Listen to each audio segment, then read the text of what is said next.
உங்களுடைய தங்கம், வெள்ளி, வைர நகைகளை உடனே செல் பண்ணுமா?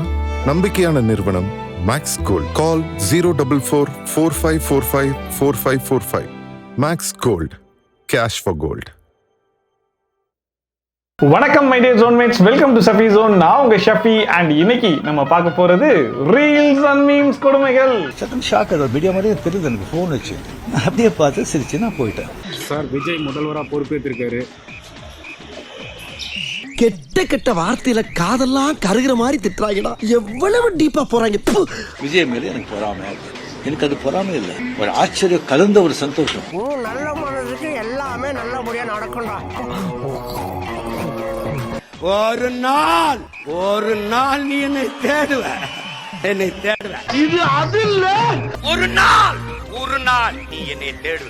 நம்மளோட இது கோரிக்கை வந்து அவங்க மன்னிப்பு கேட்கணும் தான், தவிர உணர்த்தணுமே தவிர அவங்க தண்டிக்கணும் கிடையாது. இன்ஸ்டாகிராமை ஸ்க்ரோல் பண்ணிட்டு இருக்கும்போது நம்ம கண்ணில் மாட்டின இன்ட்ரெஸ்டிங்கான, அமானுஷியமான, கிரிஞ்சான, ஃபன்னியான பல ரீல்ஸ் அண்ட் மீம்ஸை தான் உங்களுக்காக அப்படியே தேடி கண்டுபிடிச்சி எடுத்து வந்திருக்கேன். வரிசையா பார்த்தரலாமா?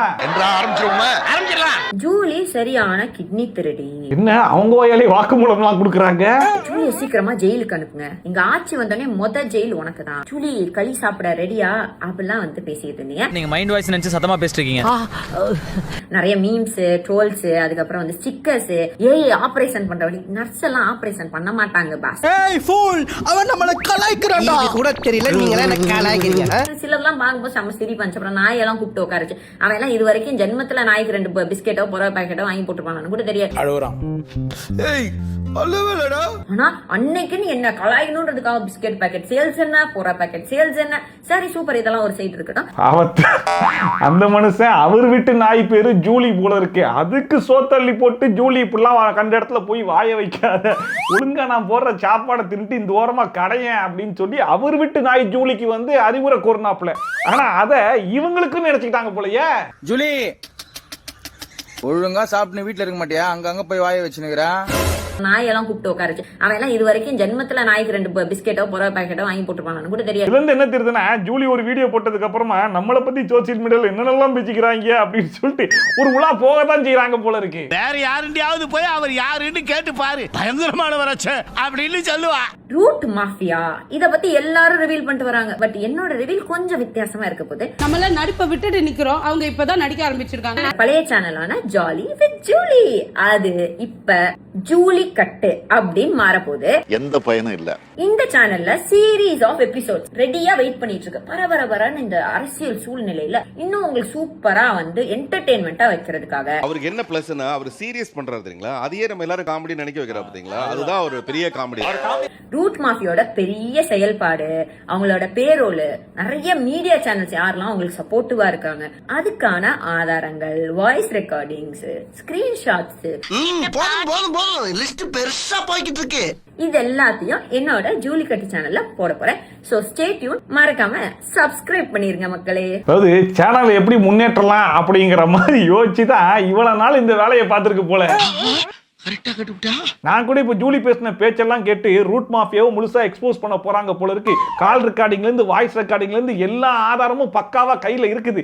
அது எல்லாத்தையும் போட்டு யூடியூபே தத்தளிக்க விட போறாங்க போல இருக்குன்ற மாதிரி எதிர்பார்த்து போய் பார்த்தா, நம்ம ரவி மோகன் கேள்வி கேட்கும் போது அவர் சொல்வார் தெரியுமா, இல்ல பார்க்கல தூங்கிட்டேன் அப்படின்னு சொல்லிட்டு அந்த மாதிரி ஒரு வாய்ஸ் ரெக்கார்டிங் எடுத்து போட்டு ஓட்டிக்கிட்டு இருக்கு. அந்த லட்சணத்தை நீங்களே பாருங்க. அதான் அதுக்கு உங்களோட பதில் என்ன? பதில் வந்து சொல்லுவாங்க சார், ஜூலி சொல்லுவாங்க. சரியா?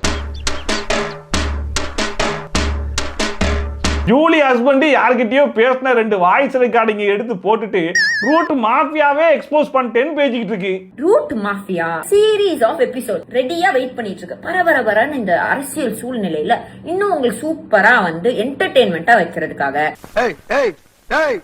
என்ன கிளம்பிட்ட? இந்த ரூட் மாஃபியா விஷயத்துக்கு வருவோம். ஜூலி மட்டும் கிடையாதுங்க, சோசியல் மீடியால நிறைய பேர் ரூட் மாஃபியா அப்படிங்கிற டிஸ்கஷனை பண்ணிக்கிட்டு இருக்காங்க. அதுலயும் குறிப்பா பாத்தீங்க அப்படின்னா, இந்த எலெக்ஷன் முடிஞ்சு நம்ம தளபதி விஜய் சிஎம் ஆயிட்டார் இல்லையா, அதுக்கப்புறமா தான் ரூட் மாஃபியா அப்படிங்கிற விஷயத்தை பத்தி நிறைய பேர் பேச ஆரம்பிச்சிருக்காங்க. அது ஏன் அப்படின்னு சொல்லி கேட்டீங்க அப்படின்னா, அது வேற ஒன்றும் கிடையாது. தி ரூட் அப்படிங்கிற கம்பெனியோடைய ஃபவுண்டர் யாருன்னு சொல்லி கேட்டீங்கன்னா, ஜெகதீஷ் பழனிசாமி அப்படிங்கிறவர் தான். ஜெகதீஷா இந்த பேரை நம்ம எங்கேயோ கேள்விப்பட்டிருக்கோமே நினைக்கிறீங்களா? அவர் வேற யாரும் கிடையாது, நம்ம தளபதி விஜய் இருக்கார் இல்லையா, அவருடைய மேனேஜர். நம்ம நண்பர் ஜெகதீஷ். நான் உங்களை மீட் பண்ணணும்னா அவங்ககிட்ட அப்பாயின்மெண்ட் வாங்கி ஜெகதீஷோட இந்த வளர்ச்சி வந்து உண்மையிலேயே ரொம்ப சந்தோஷம். சரிப்பா, ஜெகதீஷ் பழனிசாமி அப்படிங்கிறவர் வந்து தளபதி விஜயோடைய மேனேஜரா இருக்கட்டும், அவர் ரூட்னு ஒரு கம்பெனியோடைய ஃபவுண்டரா இருக்கட்டும். இப்ப அதுக்கும் ரூட் மாஃபியாக்கும் என்னப்பா சம்பந்தம் அப்படின்னு சொல்லி கேட்டீங்கன்னா, ரூட் அப்படிங்கிற கம்பெனி எதை பேஸ் பண்ண கம்பெனின்னு சொல்லி கேட்டீங்கன்னா, மிகப்பெரிய செலிபிரிட்டி மேனேஜ்மெண்ட் கம்பெனி. அதாவது அவங்க தான் டாப்ல இருக்கிறாங்க. தமிழ்நாட்டில் இருக்கக்கூடிய மிகப்பெரிய ப்ரொடியூசர்ஸ், டைரக்டர்ஸ், ஆக்டர்ஸ், ஆக்ட்ரஸ்ன்னு சொல்லிட்டு எல்லாரையுமே அவங்க தான் வந்து மேனேஜ் பண்றாங்க. அவங்களுக்கு கீழே தான் எல்லாருமே இருக்கிறாங்க. அப்படி இருக்கும்போது கிட்டத்தட்ட சோசியல் மீடியாவே அவங்க கைக்குள்ள தான் இருக்குது அப்படிங்கிற மாதிரி சொல்றாங்க. இப்போ வந்து சோசியல் மீடியாவில் ஒரு விஷயத்தை கிரியேட் பண்ணாலும் சரி, ஒருத்தருக்கு அகெயின்ஸ்டா ஒரு விஷயத்தை கிரியேட் பண்ணணும், நெகட்டிவா ஒரு விஷயத்தை கிரியேட் பண்ணனாலுமே எதுனாலும் பண்ண முடியும். ஸோ இந்த பவரை யூஸ் பண்ணி அவங்க என்ன பண்ணிட்டாங்கன்னா, தமிழ்நாட்டில் இருக்கிற எல்லா மக்களுக்கும் மூளை செலவு பண்ணிட்டாங்களாம், கிட்டத்தட்ட பிரெயின் வாஷ் பண்ணிட்டாங்களாம். அப்படி பிரெயின் வாஷ் பண்ணதுனால தான் இன்னைக்கு தளபதி விஜய் வந்து சிஎம்மாவே இருக்காரு அப்படிங்கிறது தான் இந்த ரூட் மாஃபியா இருக்கக்கூடிய குற்றச்சாட்டான். என்னடா அவங்க கிட்டத்தட்ட 30,000 வாட்ஸ்அப் குரூப்பை வச்சிருக்காங்க. சோசியல் மீடியாவே அவங்க கண்ட்ரோல்குள்ள தான் இருக்குது அப்படிங்கிற மாதிரி எக்கச்சக்கமான குற்றச்சாட்டுகளை வந்து சொல்றாங்க. எனக்கு என்ன ஒரு விஷயம் புரியல அப்படின்னு சொல்லி பார்த்தீங்கன்னா, அது சோசியல் மீடியாவில் அவங்க மட்டும்தான் பண்றாங்கன்னு நீங்க நம்பிட்டு இருக்கீங்களா? அதாவது அதை பண்றதுக்கு தான் ஒவ்வொரு கட்சிக்குமே ஐடி விங் அப்படின்னு சொல்லிட்டு இருக்காங்க. அவங்க தான் இது எல்லாத்தையுமே வந்து பண்ணுவாங்க. அவங்க பண்ற விஷயத்தை தான் இவங்களுமே பண்றாங்க. பட் இவங்க கொஞ்சம் பவர்ஃபுல்லா பண்றாங்க அப்படிங்கிறது தான் குற்றச்சாட்டு. கிட்டத்தட்ட சொல்லணும் அப்படின்னா, இந்த பிக் பாஸ் பார்க்குறவங்களுக்குலாம் தெரியும், இப்போ வந்து ரொம்ப முன்னேறி போச்சு இல்லையா? இந்த லாஸ்ட் சீசன்லாம் பார்த்தீங்க அப்படின்னா நெகட்டிவ் பிஆர், பாசிட்டிவ் பிஆர், அப்படி இப்படின்னு சொல்லிட்டு எக்கச்சக்கமான பிஆர்லாம் வந்து பண்றாங்க இல்லையா? அந்த மாதிரி விஷயம் தான் அரசியல்னு வரும்போது எல்லாருமே ஆள் வச்சு அவங்கவுங்க பண்ண தான் செய்வாங்க. ஆனா அதை மட்டுமே வச்சு ஒருத்தர் சிஎம் ஆகிட முடியுமா அப்படின்னு சொல்லி கேட்டீங்கன்னா, அதை கேட்ட சிரிப்பு தான் வருது.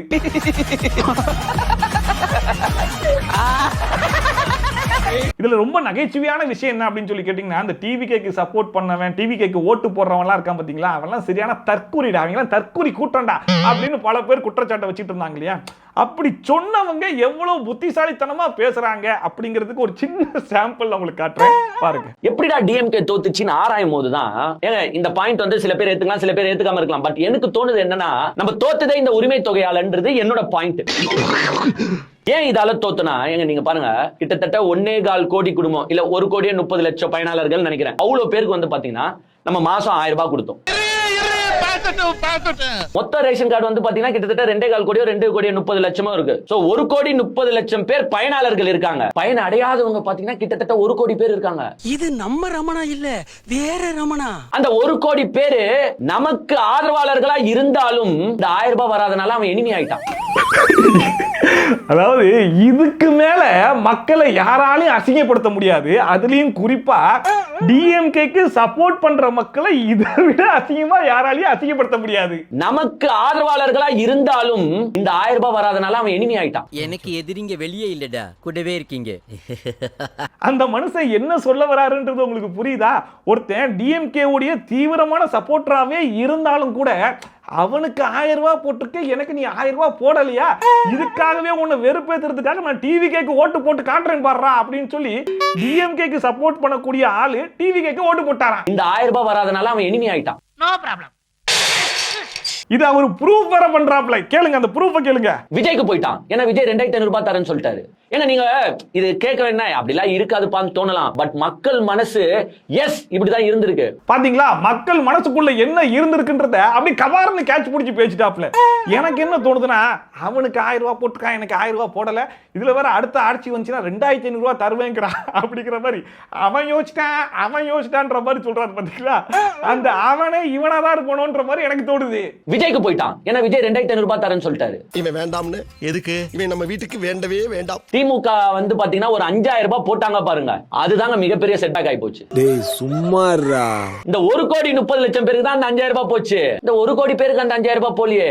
டேய் சும்மாறா, இந்த வீட்டுக்கு 5,000 ரூபாய் வந்திருக்கு, இந்த வீட்டுக்கு 5,000 ரூபாய் வந்திருக்கு, இந்த வீட்டுக்கு 5,000 ரூபாய் வரல. இப்ப இவனோட மனநிலையை நம்ம நினைச்சு பார்த்தோமா? டேய் சும்மாறா, உங்களுக்கு தான் 5,000 ரூபாய் வந்திருக்கு, நம்மளுக்கு 5,000 ரூபாய் வரலையா அப்படின்ட்டு டிஎம்கேக்கே ஓட்டு போடுறவங்களா இருந்தாலும் அவங்க என்ன பண்றாங்கன்னா, ஒரு மாறுதலா விஜய் வந்தா நம்மளுக்கு காசு தரேன்றாருல, விஜய்க்கு ஓட்டு போட்டுருவோம். எப்படி? அதாவது அது ரொம்ப ஸ்ட்ரெஸ் பண்ணி வர சொல்றாப்ல. அதாவது டிஎம்கே சப்போர்ட்டர்ஸ்லாம் அப்படி யோசிக்கலங்க, மற்றவங்க அந்த மாதிரி யோசிச்சாங்கன்னு சொன்னா கூட பரவாயில்ல. ஆனா தாங்கச்சிக்கு ஓட்டு போட்ட மக்களையும் சேர்த்து ஒருத்தரால அசிங்கப்படுத்த முடியும்னா அது வேற யாராலையும் முடியாது, தலைவரால மட்டும்தான் முடியும் போல இருக்கு. இந்த வீட்டுக்கு 5000 ரூபாய் வந்திருக்கு, இந்த வீட்டுக்கு 5000 ரூபாய் வந்திருக்கு, இந்த வீட்டுக்கு 5000 ரூபாய் வரல. இப்ப இவனோட மனநிலையை நம்ம நினைச்சு பார்த்தோமா? ஆள் நடமாட்டமே இல்லாத இடமா பார்த்து அடிச்சு சாப்பிடுங்க. இதுல எனக்கு என்ன ஒரு விஷயம் புரியல அப்படின்னா, இவ்வளவு குவாலிட்டியான ஒரு இன்வெஸ்டிகேஷன் நடத்தி மக்கள் மனசுக்குள்ள வரைக்கும் போய் அவங்க மனசுக்குள்ள என்ன இருக்குன்ற வரைக்கும் கண்டுபிடிச்சு வெளியே வந்து சொல்லக்கூடிய இந்த மனுஷன் எப்படி அடுத்தவங்களை பார்த்து தற்கூரின்னு சொல்றதுக்கு வாய் வருது? இவனுக்கு 5000, இவனுக்கு 5000, ஆனா எனக்கு 5000 வரல, பக்கத்துல இன்னொரு வீட்டுக்கு 5000 வரல. இவங்க எல்லாம் வந்து அப்செட் ஆயிட்டாங்க. இதுல ரூட் மாஃபியா தெரியும்ல, அதாவது 4-5 பேரை செட் பண்ணி வச்சு இந்த மாதிரிலாம் பேச வச்சு சோசியல் மீடியா கண்ட்ரோல்ல வச்சுக்கிறாங்கன்ற மாதிரிலாம் பேசிட்டு இருந்தாங்கல்ல. அப்ப இந்த மனுஷன் ஜூலி இவங்க பேசுறதெல்லாம் எந்த லிஸ்ட்ல சேர்க்கறதுனே தெரியலையே. எப்படி சொல்றதுன்னு தெரியல. அடுத்து வந்துட்டான்ல தர்பூசணி. ஆர்ஜே பாலாஜி அண்ணா ஒரு இன்டர்வியூல சொல்லியிருந்தாரு, அந்த வாட்டர் மெலன் சீல நான் எடுக்கலாமான்னு பாத்துக்கிட்டு இருக்கேன். ஏன்னா இப்ப உள்ள 2K கிட்ஸ்க்கு இது யார் பண்ணாங்கன்னே தெரியல. அப்பே சொன்னடா அந்த பைத்தியத்தை சேர்க்காதன்னு. ஸ்ருதியா ஒருத்தர் அவர் இன்டர்வியூல பேசுறப்பயும் ஆர்ஜே பாலாஜி சொன்னாரு, அப்பா இந்த சீனை ஒருத்தர் நான் தான் பண்ணன்னு பேச வச்சிருக்கேன் பாரு, அவர் ரொம்ப பெரிய ஆளுப்பா. அவர்கிட்டமே ட்விட்டர்ல பார்த்து நிறைய இன்டர்வியூல சார் இது எதுக்கு சர்ச்சைன்னு நினைச்சு கூட அவங்க எடுத்துக்கலாம்ப்பா. அதாவது சீனை எடுத்துட்டாங்களேன்னு ஒரு பக்கம் சந்தோஷப்படுறதா, அந்த சீனை எடுத்ததுக்கு இந்த தர்பூசணி மறுபடியும் உட்காந்து பேசுதேன்னு சொல்லி வருத்தப்படுறதானே தெரியலங்க. இந்த சீனை ஒருத்தர் நான் தான் பண்ணன்னு பேச வச்சிருக்கேன் பாரு, அவர் ரொம்ப பெரிய ஆளுப்பா. இவன் பேசினே இருப்பான்னு தெரிஞ்சிருச்சு, அதான் கட் பண்ணி இந்த பக்கம் வந்துட்டான். ஆர்ஜே பாலாஜியே சொன்னாராமா, இந்த வாட்டர் மெலன் சீனை வந்து யாரு பண்ணாங்கன்ற ஒரு குழப்பம் வந்து 2K கிட்ஸ்க்கு வந்துருச்சாமா. அந்த மனுஷன் எங்க அப்படி சொன்னாருன்னு தெரியல. ஒரு ஸ்டேஜ்ல வாட்டர் மெலன் சார் போட்டோவை போட்டு காமிச்சதுக்கே தயவு செஞ்சு இதெல்லாம் அவாய்ட் பண்ணுங்கன்னு தான் சொன்னாரு. One last picture. Yes. Okay guys, thank you. ஒரே மீனில் அண்ணனை மூட் ஆஃப் செய்த ஒரே நம்ம தான். அதுவா அதெல்லாம் சால்வ் ஆயிடுச்சுமா, சால்வ் ஆயிடுச்சு. அது சால்வ் ஆயிடுச்சுமா, நம்ம தானே கம்ப்ளைண்ட் கொடுத்தோம். அவனை சொல்லி நிறுத்துங்களேன்டா, வர நிறுத்துற அவனை. நம்மளோட இது கோரிக்கை வந்து அவங்க மன்னிப்பு கேட்கணும் தான், தவிர உணர்த்தணுமே தவிர அவங்க தண்டிக்கணும் கிடையாது. அதனால அந்த பிரச்சனை அப்படியே முடிஞ்சுமா. ஐயோ மன்னிப்பு அவங்க தனியா கேட்கணும்னாங்க. ஆக்சுவலா நான் எதிர்பார்த்தது காவல் நிலையத்துல வந்து மன்னிப்பு கேட்கணும்னு. ஓகே, அதை அப்படியே விட்டாச்சுப்பா. நீங்க ஏன் எடிட் பண்ணி பேசுறீங்க? பயமா இருக்கா? பயமா இருக்கு. மக்கள் மத்தியில மக்கள் மன்றத்துல பிரச்சனையை கொண்டு போயாச்சு இல்லையா, அது நம்மளுக்கு போதும். இந்த மனுஷனை கடைசி வரைக்கும் யாராலையும் திருத்த முடியாது போல இருக்கு. அவங்க எல்லாம் தனியா யாருக்கும் தெரியாம இவர்கிட்ட பர்சனலா வந்து சாரி கேட்கறேன்னு சொன்னாங்களாமா. எந்த இடத்துலயாச்சும் இந்த மாதிரி சொன்னாங்களா? மைக்க நீட்டும் போதெல்லாம் கழுவி தான் ஊத்திட்டு இருந்தாங்க. இது மாதிரி கர்மம் பிடிச்சவங்க எல்லாம் வந்து பார்த்தனா என்கரேஜ் பண்றோம் அப்படின்றது வந்து பார்த்தனா எனக்கு தோணுது, மத்தவங்களுக்கு தோணுனா எனக்கு வந்து சந்தோஷமா இருக்கும் நினைக்கிறேன். இதெல்லாம் விட தி பெஸ்ட் ரிப்போர்ட்டர் அப்படிங்கிற ஒரு அவார்டை யாருக்கு கொடுக்கலாம் அப்படின்னு சொல்லி கேட்டீங்கன்னா, இப்போ ஒரு கேள்வி கேட்டிருப்பாரு பாருங்க, இந்த ரிப்போர்ட்டருக்கு தான் கொடுக்கணும்னு நீங்க எல்லாரும் அடம்பிடிப்பீங்க. அப்பேற்பட்ட கேள்வி கேளுங்க, என்ன கேள்வின்னு. விஜய் சார் போற இடத்துக்கு எல்லாமே த்ரிஷா போயிட்டு இருக்காங்க. நீங்க அந்த மாதிரி கூட ஏதாவது டிராவல் பண்ற மாதிரி ஏதாவது ஐடியா இருக்கா? அதாவது இந்த கேள்வியை அந்த மனுஷன் எப்போ உட்கார்ந்து யோசிச்சிருப்பாருன்னு எனக்கு சத்தியமா புரியலங்க. அது யோசிச்சது மட்டும் இல்லாம போய் கேட்கிறாரு பாருங்க. விஜய் சார் போற இடத்துக்கு எல்லாமே த்ரிஷா போயிட்டு இருக்காங்க. நீங்க அந்த மாதிரி கூட ஏதாவது டிராவல் பண்ற மாதிரி ஏதாவது ஐடியா இருக்கா? கேக்குற கேள்வியை பார்த்தா ரிப்போர்ட்டர் மாதிரி தெரியல. யார் அது? அந்த கேள்விக்கு இந்த நிகழ்ச்சிக்கு ஏதாவது ஆமா சரி எங்களோட சார் கூட டிராவல் பண்ற மாதிரி ஏதாவது ஐடியா இல்ல. எங்களோட கலர்ஸ் எம்டியோட பேர் வந்து விஜய் சார், அவங்களோட நாங்க டிராவல் பண்ண போறோம். அதாவது இந்த நிகழ்ச்சிக்கும் நீங்க கேட்கிற கேள்விக்கும் ஏதாவது சம்பந்தம் இருக்கான்னு கேட்டதுக்கு அப்புறம் சரி ஓகேன்னு சொல்லிட்டு மறுபடியும் அதான் கேட்டுட்டு இருக்காரு. சார் கூட டிராவல் பண்ற மாதிரி ஏதாவது ஐடியா இல்ல. எங்களோட கலர்ஸ் இன்ஸ்டாகிராம்ல பாத்தீங்கன்னா சூப்பர் ஸ்டார் ரஜினிகாந்துக்கு ஒரு அக்கவுண்ட் இருக்கு. அந்த அக்கவுண்ட்ல அந்த மனுஷன் தெரிஞ்சோ தெரியாமையோ ஒரே ஒரு போஸ்ட் ஒன்று தாங்க போட்டாரு. அந்த போஸ்ட் கீழே போய் கமெண்ட் நீங்க படிச்சு பார்க்கணுமே.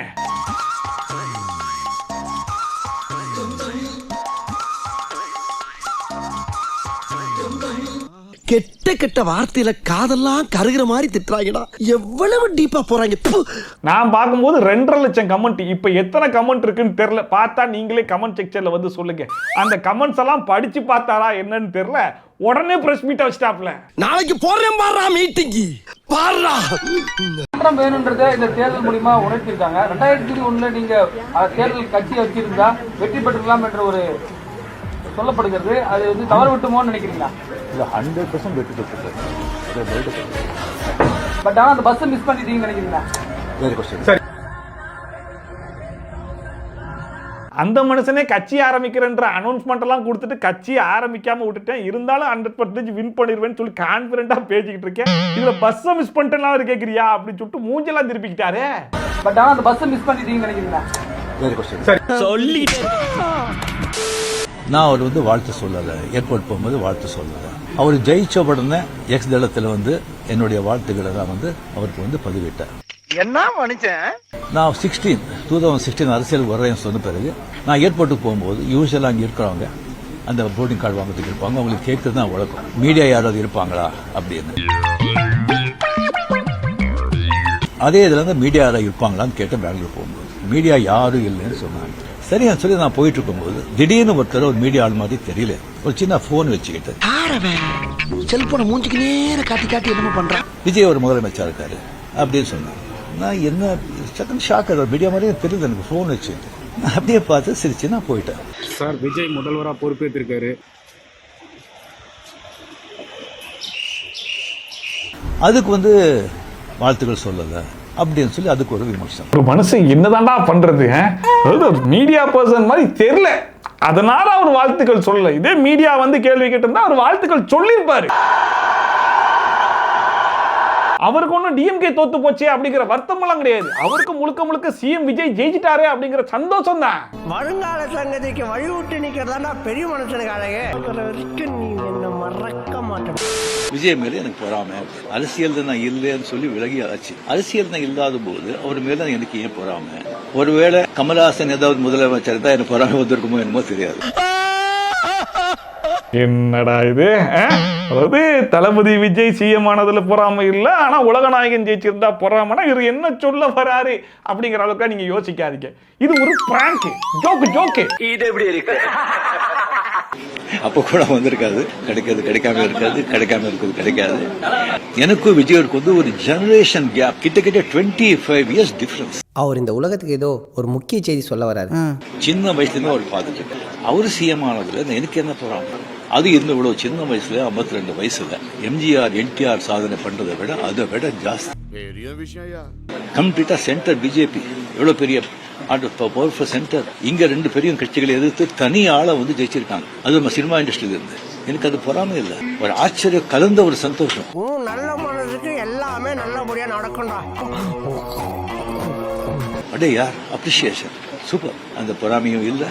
விஜய் அவர்களுக்கு வந்து நிறைய எதிர்பார்ப்புகள் இருக்கு ஜனங்க மத்தியில். டெஃபினட்டா அந்த எதிர்பார்ப்பெல்லாம் அவரை சந்திச்சு மக்கள் நல்லது செய்வாங்கங்கிற நம்பிக்கை எனக்கு இருக்கு. அவருக்கு அதிக வாழ்த்து. இந்த ஒரு வாழ்த்துக்களை அன்னைக்கு அந்த மொபைல் வச்சிருந்த ஆள்கிட்டே சொல்லி இருந்தா இன்னைக்கு இந்த பிரஸ் மீட்டே தேவைப்பட்டிருக்காதா இல்லையா? செய்வாங்கங்கிற நம்பிக்கை எனக்கு இருக்கு. அவருக்கு அதிக வாழ்த்து. பட் இருந்தாலும் பரவாயில்ல, விஜய் அவர்கள் ஜெயிச்ச உடனே முதலாவதா எக்ஸ்ல வாழ்த்துக்கள் தெரிவிச்சது நம்ம சூப்பர் ஸ்டார் ரஜினிகாந்த் தான். இன்னைக்கு பிரஸ் மீட் வச்சு மறுபடியும் வாழ்த்துக்கள் சொல்றது யாரு? உனக்கு நக்கலாவும் நகைச்சுவை இருக்குல்ல, ஒரு நாள் நீ என்னை தேடுவ. எங்க நீ கஷ்டம் வரும்போதான கோயிலுக்கு போவ. ஒரு நாள் என் கோயிலுக்கு நீ வருவானி என்கிட்ட வருவானி. வாங்க என்னடா கூட்டமா வந்து கொத்தா திரும்புறாங்க. எதுவும் மாறாது. மாற்றுவதற்கு என்னையும் என் பிள்ளைகளையும் தவிர எவனாலும் முடியாது. அதாவது தளபதி விஜய் சிஎம் ஆனதுக்கு அப்புறமா தமிழ்நாட்டில் எதுவும் மாறல. அதாவது 717 ஒயின் ஷாப் மூடல. 717 டாஸ்மாக் மதுக்கடைகளை மூட தற்போது உத்தரவு பிறப்பித்திருக்கிறார் முதலமைச்சர் விஜய் அவர்கள். எதுவும் மாறாது. அம்மா ஆட்சியில் இருக்கும்போது கொண்டு வந்த இந்த அம்மா உணவகம் போன ஆட்சியில எந்த நிலைமையில இருந்துச்சு அப்படிங்கறத எல்லாருக்கும் தெரியும். அதை புதுப்பிக்க சொன்னது மாற்றம் இல்ல. அம்மா உணவகங்களை புதுப்பித்து சீரமைக்க முதலமைச்சர் விஜய் உத்தரவு. இவ்வளவு நாளா சிஎம் டிராவல் பண்றாரு அப்படின்னா ரோட பிளாக் பண்ணுவாங்க. இதுக்கப்புறம் வந்து அந்த மாதிரி பிளாக் எல்லாம் பண்ணாதீங்க, நான் ஒரு ஓரமா போறேன், பொதுமக்கள் ஒரு ஓரமா போகட்டும், அவங்களுக்கு எந்த விதமான இடையூறு இருக்க வேணாம் அப்படிங்கிற மாதிரி சொன்னாரு. பாத்தீங்களா? அதுவும் மாற்றம் கிடையாது.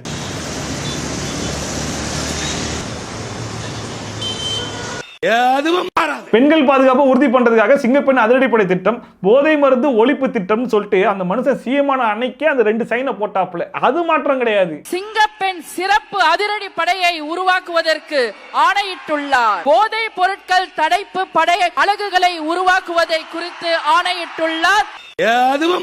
தமிழ்நாட்டில் புதுசா ஒரு மாற்றம் வரணும் அப்படின்னாலே அதுக்கு இவர் தான் சிஎம்ஆ வரணுமா? இவர் சிஎம்ஆ வந்தா மட்டும்தான் தமிழ்நாடே உருப்பணுமா? ஒரு நாள் நீ என்ன தேடுவே அப்படின்ற டைலாக்க எனக்கு தெரிஞ்சு பல வருஷத்துக்கு முன்னாடியே நான் அதை கேட்டிருக்கேன்னு நினைக்கிறேன். அதை மறுபடியும் இப்ப சொல்லிட்டு இருக்காப்ல. ஒரு நாள் நீ என்னை தேடுவே. ஒரு நாள் நீ என்னை தேடுவ. CSK fans worried for not qualifying in this season. Meanwhile, MI fans.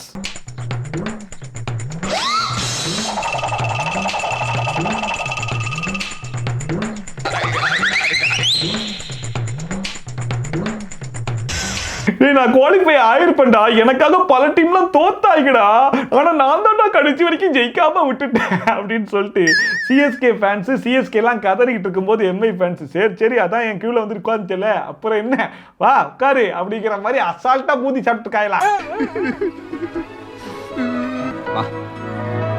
சிஎஸ்கேக்கு ஃபேவரா நடக்கிறதுக்கு சிஎஸ்கே எந்த விதமான முயற்சியும் எடுக்காம இருக்கும்போது கூட சிஎஸ்கேக்காக மற்ற டீம் எல்லாம் முடிஞ்ச அளவுக்கு முயற்சி பண்ணி பார்த்தாலும் கடைசி வரைக்கும் குவாலிஃபை ஆகலையப்பா.